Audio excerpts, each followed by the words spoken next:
නමෝ තස්ස භගවතෝ අරහතෝ සම්මා සම්බුද්දස්ස.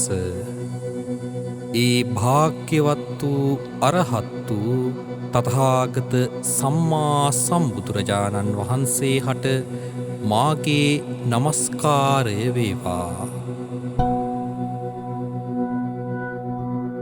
කල්යාණ මිත්‍ර සත්පුරුෂ ගති ඇති ශ්‍රද්ධා බුද්ධ සම්පන්න වූ වාසනාවන්ත සුපින්වතුනි, විවහාරික රාජ්‍ය වර්ෂ 2026 වර්ෂයේ අප්‍රේල් මාස 1 වෙනි දිනයට යෙදෙන උතුම් බක්පුර පසළොස්වක පොහොය දිනය ශාසනික ඉතිහාසයේ ඉතා සුවිශේෂී සිදුවීම් 4ක් නිසා අක්වාසී ලෝකවාසී සදැහැති බෞද්ධ ජනතාවගේ ගෞරවනීය වූ වන්දනාවට නිරායාසයෙන්ම ලක් වෙනවා.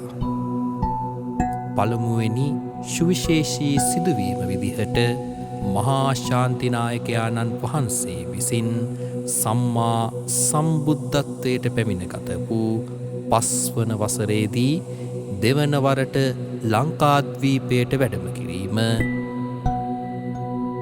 දෙවන සුවිශේෂී සිදුවීම විදිහට සම්මා සම්බුදුරජාණන් වහන්සේ විසින් චූලෝදර හා මහෝදර නා රජවරුන් අතර සිදුවීමට ගිය සටන සමතයකට පත් කිරීම උදෙසා නාගදීපයට වැඩම කිරීම දක්වන්නට පුළුවන්. තුන්වෙනි සුවිශේෂී සිදුවීම විදිහට සම්මා සම්බුදුරජාණන් වහන්සේ වෙතින් කැලණියට වැඩම කරවන ලෙසින් මණි අක්කිත නා රජු විසින් ගෞරවනීය වූ ඉල්ලීම සහ ආරාධනාවන් සිදු කිරීම. සතරවන සුවිශේෂී සිදුවීම විදිහට උතුම් බක්පුර පසළොස්වක පොහොය දිනයකදී භාග්‍යතුන් වහන්සේ විසින් නාගදීපයට වැඩම කරවන ලද්දේ එම සැදැහැති සහ ගෞරවනීය වූ ඉල්ලීම පරිදිය.